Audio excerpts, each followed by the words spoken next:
Hello, dear students. I am Dr. Anil Patel from Yogi Classes, Nizampura and Saraswati School of Commerce, Nizampura, Vadodara. Last lecture में हम देख रहे थे standard 12 accountancy part 2 में chapter number था 3 company final account. हमने start किया था प्रॉफिट लॉस का स्टेटमेंट, मैंने कंप्लीट आपको एक्सप्लेन करके दिया था। आज हम देखने के लिए जा रहे हैं एक एग्जांपल। आपको देखना है टेक्स्ट बुक, आपके पास टेक्स्ट बुक होनी चाहिए। टेक्स्ट बुक में पार्ट 2 बाद में ही आप ये लेक्चर देखिए। यदि आपके पास टेक्स्ट बुक नहीं है तो पहले बाजार से जाकर टेक्स्ट बुक लेके आइए, परचेज करके आइए। उस पर देखिए पेज नंबर 151 पे एग्जाम्पल नंबर आपको देखना है 8। देखिए पहले मैं पूरा एग्जाम्पल एक्सप्लेन कर रहा हूँ, बाद में मैं लिखूंगा। आराम से आपको देखना है पूरा example. Following balances is taken from the books of Patel limited. Prepare statement of profit and loss for the year ending 31st March 17 as per schedule 3rd of Companies Act 2013। Companies act 2013 में schedule 3rd है, इसमें दिया है profit loss का proforma. तो आप ये proforma में आपको लिखना है। तो देखिए फर्स्ट दिया है सेल ऑफ स्क्रैप। यदि आप स्क्रैप बेचेंगे तो आपको क्या होगा? Income, it is income, other income. यहाँ पे लिखना है सेल ऑफ स्क्रैप, मगर यहाँ पे लिखना है अदर इनकम। यदि ब्रैकेट में चाहे तो आप लिख सकते हैं सेल ऑफ स्क्रैप, नहीं लिखेंगे तो भी चलेगा। डायरेक्ट आपको अमाउंट यहाँ पे लिखना है। अमाउंट है 10,500 other income. Second cost of material consume, ये रहा कॉस्ट ऑफ मटेरियल कंज्यूम। यहाँ पे आपको कॉस्ट ऑफ मटेरियल कंज्यूम भी दे सकते हैं, कभी कभी क्या देते हैं वो लोग, परचेज। दोनों यहाँ पे आपको लिखना है कॉस्ट ऑफ मटेरियल कंज्यूम में। सैलरी याद होना चाहिए, सैलरी आपको कहाँ पे लिखना है? एम्प्लॉय बेनिफिट एक्सपेंस के सामने यहाँ पे लिखना है आपको salary. Next one interest paid, it is expense. ये रहा फाइनेंस कॉस्ट, तो फाइनेंस कॉस्ट के सामने आपको लिखना है इंटरेस्ट पेड। सेल्स, मैंने कल बताया था लास्ट लेक्चर में, सेल्स कहाँ पे लिखना है आपको? रेवेन्यू फ्रॉम ऑपरेशन के सामने आपको लिखना है sales. Changes in stock of finish good, change in stock दिया है, ये रहा changes in stock of finish good, आपको लिखना है यहाँ पे। Direct amount is given. Next one office and administration expenses, कहाँ पे लिखना है? Office administration expenses, other expense. यहाँ पे ऑफिस एक्सपेंस आ सकता है, एडमिनिस्ट्रेशन एक्सपेंस, सेलिंग एक्सपेंस, कोई भी चीज आ सकती है।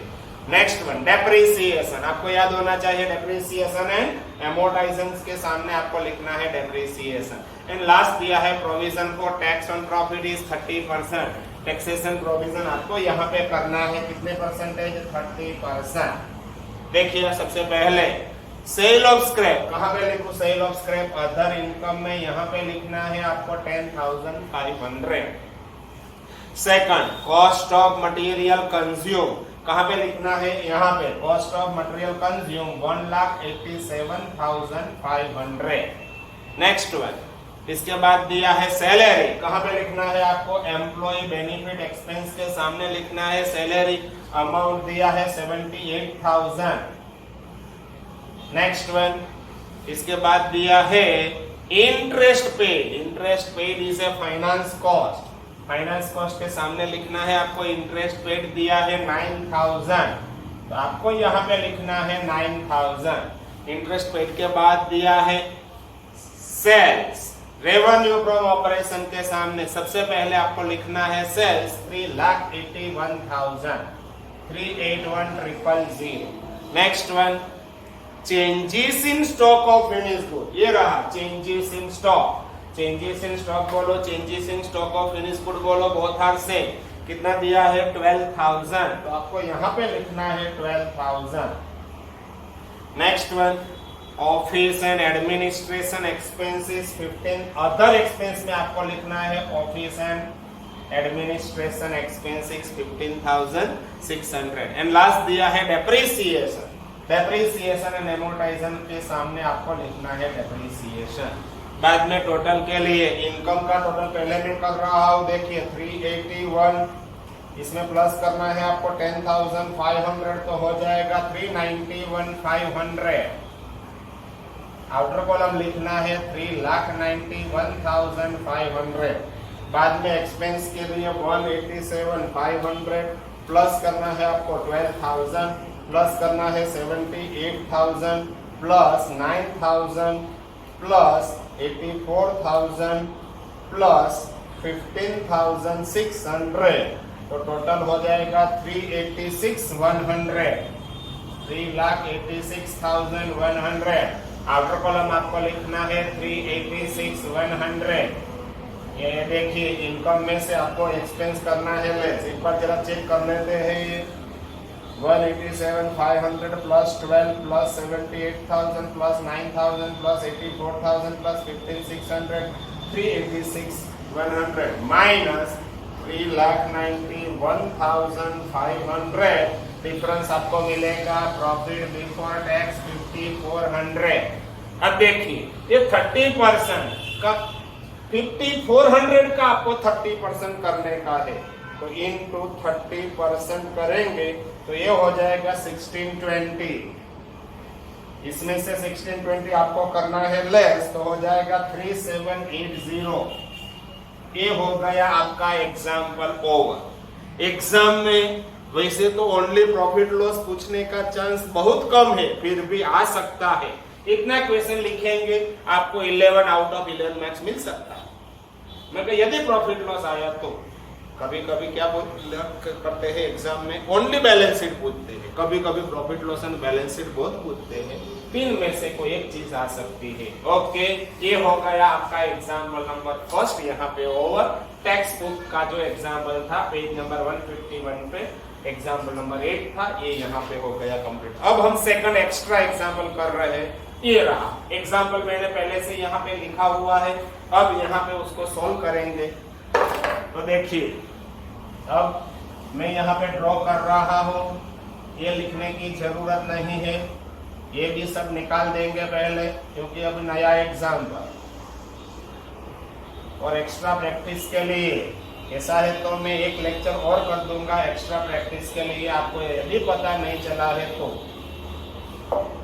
ये हो गया आपका प्रोफॉर्मा सेकंड एग्जाम्पल के लिए रेडी। यहाँ पे होगा एक्सपेंस, एक्सपेंस का टोटल, बाद में हो जाएगा प्रॉफिट बिफोर टैक्स, बाद में आपको मिलेगा प्रॉफिट आफ्टर टैक्स। ये है extra example. Following balances is taken from the books of messrs Yogi limited. तो यहाँ पे नेम ऑफ फर्म लिखना है योगी लिमिटेड, आपको लिखना है prepare statement of profit and loss for the year ended on 31st March 17। First one interest receive, interest receive is a income, तो आपको यहाँ पे लिखना है अदर इनकम के सामने इंटरेस्ट रिसीव दिया है 25,000। देखिए बहुत इंपॉर्टेंट क्वेश्चन है। Salary, salary is a employee benefit, अभी लिखने का नहीं है, पहले देखने का है। पूरा क्वेश्चन में एक्सप्लेन कर रहा हूं क्योंकि कभी कभी ऐसा भी हो सकता है एक से ज्यादा चीज होगी तो क्या करेंगे हम, टोटल करने के बाद आपको यहाँ पे लिखना है। तो सैलरी कहाँ पे लिखना है आपको, एम्प्लॉय बेनिफिट के सामने। सेल्स, रेवेन्यू फ्रॉम ऑपरेशन, यहाँ पे आपको लिखना है सेल्स। ओपनिंग स्टॉक, ये इंपॉर्टेंट है, यहाँ पे आपको लिखना है changes in stock. Changes in stock कहाँ से लाएंगे, ओपनिंग स्टॉक है तो क्लोजिंग स्टॉक होना ही चाहिए। ओपनिंग स्टॉक है 35,000, ये रहा क्लोजिंग स्टॉक। तो ओपनिंग में से 35 में से आप क्या करेंगे, क्लोजिंग स्टॉक करेंगे माइनस, तो आपको मिलेगा कितना 10,000। तो आपको लिखना है यहाँ पे changes in stock 10,000। Okay, next one opening stock depreciation, ये लिखना है डेप्रिसिएशन एंड एमोर्टाइजेशन के सामने। क्लोजिंग स्टॉक ये तो आ गया, ओपनिंग क्लोजिंग। वेजेस, देखो अगेन इंपॉर्टेंट, वेजेस आपको कहाँ लिखना है, एम्प्लॉय बेनिफिट। सैलरी भी है, वेजेस भी है। सैलरी 30,000, वेजेस 20, तो आपको यहाँ पे 30 प्लस 20 टोटल कितना लिखना है 50,000। सैलरी प्लस वेजेस दोनों मिक्स करना है आपको। Next one interest on debenture, interest on debenture is a finance cost, तो फाइनेंस कॉस्ट के सामने लिखना है आपको interest on debenture. Next one office expenses 8,000, कहाँ पे लिखना है अदर एक्सपेंस। सेलिंग एक्सपेंस भी अदर एक्सपेंस, तो ये दोनों आपको मिक्स करने का है, ये दोनों का टोटल हो जाएगा 20,000। Purchases, cost of material consume होगा या तो परचेजेस होगा, आपको लिखना है यहाँ पे। And taxation provision is 40%। तो चलो करते हैं start. First one, interest receive, it is other income, यहाँ पे आपको लिखना है इंटरेस्ट, ब्रैकेट में लिखना है तो आप लिख सकते हैं interest receive. Next one, salary, मगर सैलरी भी है, वेजेस भी है, तो आपको ये दोनों का टोटल एम्प्लॉय बेनिफिट एक्सपेंस के सामने सैलरी प्लस वेजेस 30 प्लस ये 30 ये 20, 30 प्लस वेजेस 20, 30 20 यानी कि आपको लिखना है यहाँ पे 50,000। नेक्स्ट वन, सैलरी के बाद sales, sales is revenue from operation, यहाँ पे आपको लिखना है 4 lakh sales. Next one, opening stock, opening stock है तो क्लोजिंग स्टॉक होना ही चाहिए, तो ओपनिंग में से क्लोजिंग स्टॉक आपको करना है माइनस जो भी अमाउंट मिलेगा, यदि पॉजिटिव है तो पॉजिटिव, कभी कभी क्या हो जाता है ये नेगेटिव भी हो सकता है। नेक्स्ट वन, ओपनिंग स्टॉक में से क्लोजिंग स्टॉक आपको करना है minus depreciation, depreciation and amortisation के सामने हम लिखेंगे 20,000। नेक्स्ट वन, क्लोजिंग स्टॉक तो आ गया, ओपनिंग में से हमने लेस कर दिया, वेजेस भी आ चुका है, यहाँ पे ऐड हो गया है। Interest on debenture, interest on debenture is a finance cost, तो फाइनेंस कॉस्ट के सामने आपको लिखना है 10,000। Next one, office expenses and selling expenses दोनों है, तो दोनों मिला दो, टोटल हो जाएगा 20,000। यहाँ पे लिखेंगे हम other expenses 20,000। Next one, purchases, cost of material consume के सामने लिखना है आपको 95,000 purchases. And taxation provision is given 40%, तो आपको यहाँ पे लिखना है 40%। बस अब हम करेंगे टोटल। चलो सबसे पहले था 4,25,000 दिखाई दे रहा है, 425, आउटर कॉलम लिखेंगे 425। एक्सपेंस का टोटल सबसे पहले है 95,000 प्लस 10,000 प्लस 50,000 प्लस 10,000 प्लस 20 यानी कि 40,000, ये हो जाएगा 205। एक बार चेक कर लेते हैं, 95 प्लस 10 प्लस 50 प्लस 10 प्लस 40 यानी कि 205। आउटर कॉलम लिखेंगे 205। 425 में से 205 लेस करेंगे माइनस 425, तो आपको मिलेगा 220। 2,20,000 का आपको करना है 40%, इंटू 40% करेंगे तो हो जाएगा 88,000। लेस करने का है तो हो जाएगा 1,32,000। ये हो गया आपका प्रॉफिट लॉस का कंप्लीट एग्जाम्पल।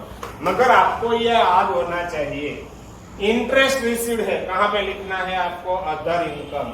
सैलरी तो एम्प्लॉय बेनिफिट के सामने होना है। Sales, revenue from operation, opening stock, closing stock, opening में से क्लोजिंग लेस करने के बाद लिखना है आपको चेंजेस इन स्टॉक। डेप्रिसिएशन है तो डेप्रिसिएशन एंड एमोर्टाइजेशन के सामने, क्लोजिंग स्टॉक हो तो ओपनिंग में से लेस करेंगे, वेजेस हो तो सैलरी में मिक्स करेंगे। Interest on debenture, it is finance cost, यहाँ पे लिखना है। ऑफिस एक्सपेंसेस, सेलिंग एक्सपेंस, ये दोनों मिक्स करने के बाद अदर एक्सपेंस के सामने purchases, cost of material consume के सामने आपको लिखना है। And taxation provision is given. Similar example exam में आ सकता है, याद रखो। यदि आपको ये एग्जांपल में पता चल गया तो आपका प्रॉफिट लॉस वैसे ही खत्म हो गया, ऐसा ही सोचो।